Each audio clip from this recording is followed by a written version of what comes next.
கர்த்தருடைய பரிசுத்த நாமத்திற்கு மகிமை உண்டாவதாக. ஆசீர்வதிக்கப்பட்ட இந்த நாளில் கர்த்தருடைய வார்த்தையை பேசுவதில் மிகுந்த மகிழ்ச்சி அடைகிறேன்.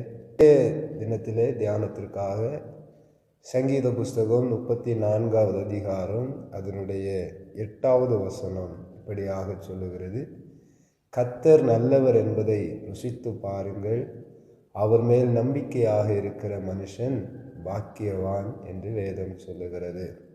பிரியமான கர்த்தருடைய பிள்ளைகளே, வேதம் சொல்லுகிற வார்த்தையை நல்லா கவனித்து பாருங்கள்.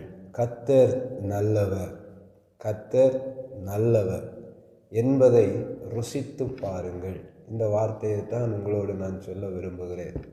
இந்த உலகத்தில் யாரிடத்தில் போய் கேட்டாலும் எல்லாரிடத்திலையும் இயேசு நல்லவரா என்று கேட்டால் அவர் மிகவும் நல்லவர் என்று தான் எல்லாரும் சொல்லுவார்கள்.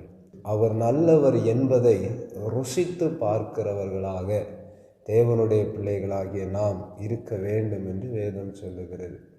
அவர் நல்லவர் என்று சொன்னால் போதாது, மற்றவர்கள் சொல்வதன் நிமித்தமாக அல்லது நாம் இன்னொருவருடைய வாழ்க்கையிலே ஆண்டவர் செய்கிற நன்மைகளினால் அதை பார்ப்பதன் நிமித்தமாக நம் ஆண்டவர் நல்லவர் என்று சொல்வது போதாது.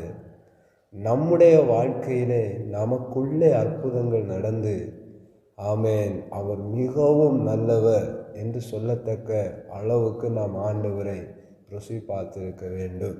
ஒரு ஆகாரம் ஒன்று இருக்கிறதானால் இந்த ஆகாரம் மிகவும் விசேஷமான ஒரு ஆகாரம் என்றால் மற்றவர்களெல்லாம் சொல்லுவார்கள், இது ரொம்ப சாப்பிடுவதற்கு மிகவும் அருமையாக இருக்கும், மிகவும் டேஸ்டாக இருக்கும், ருசி உள்ள ஆகாரமாக இருக்கும். மற்றவர்கள் சொல்லுவது நிமித்தம் நமக்கு அது பரவாயில்ல, ருசியாக இருக்கும்னு நாங்களும் அதை ஏற்றுக்கொள்கிறோம்.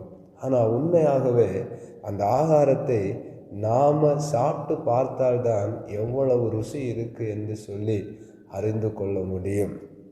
இதுபோல தான் ஆவிக்குரிய ஒரு வாழ்க்கையும், இதுபோல தான் ஆண்டவர் நல்லவர் என்று சொல்லுகிற இந்த காரியத்திலையும் இயேசு எவ்வளவு நல்லவர் என்பதை நம்முடைய வாழ்க்கையிலே அனுபவித்து பார்த்தால்தான் அதனுடைய மகிமை தெரியுமே தவிர இன்னொரு சொல்லுவதன் நிமித்தமாகவோ இல்லை இன்னொருவருடைய வாழ்க்கையிலே நடக்கிற காரியங்கள் நிமித்தமாகவோ இயேசு நல்லவர் என்று சொல்லுவது அது சரியாக இருக்காது.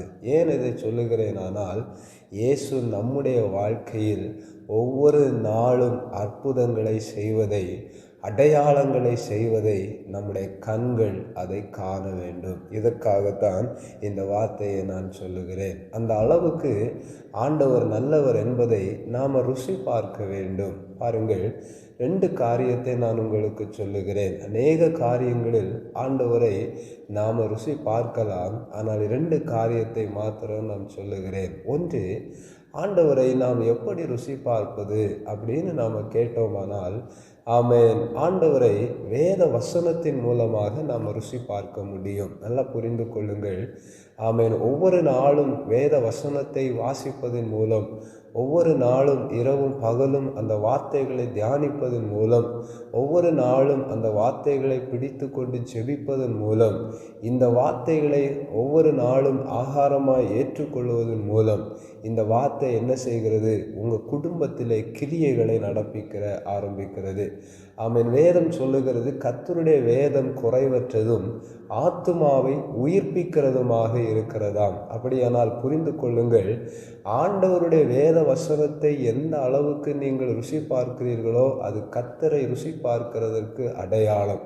ஆண்டவருடைய வேதத்தை எந்த அளவு நேசித்து படிக்கிறீர்களோ அந்த அளவுக்கு ஆண்டவரை ருசி பார்க்கிறீர்கள் என்று அடையாளம். பாருங்கள், இந்த வார்த்தைகளை படிக்கும் பொழுது, இந்த வார்த்தைகளின்படி நடக்கும் பொழுது, இந்த வார்த்தை உங்கள் ஆத்துமாவை, உங்கள் சரீரத்தை, உங்கள் குடும்பத்தை, உங்களுடைய தொழிலை, உங்களுடைய வியாபாரத்தை, உங்கள் பிள்ளைகளை, உங்கள் வாழ்வாதாரத்தை உயிர்ப்பிக்க ஆரம்பிக்கிறது. இதன் மூலம் ஆண்டவரை நீங்கள் என்ன செய்கிறீங்கன்னா ருசி பார்க்குறீங்க.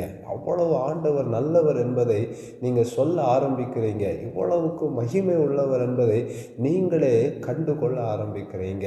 2வது, ஆண்டவரை நாம் எந்த அளவுக்கு ருசி பார்க்கலாம், எப்படி ருசி பார்க்கலாம் என்றால்,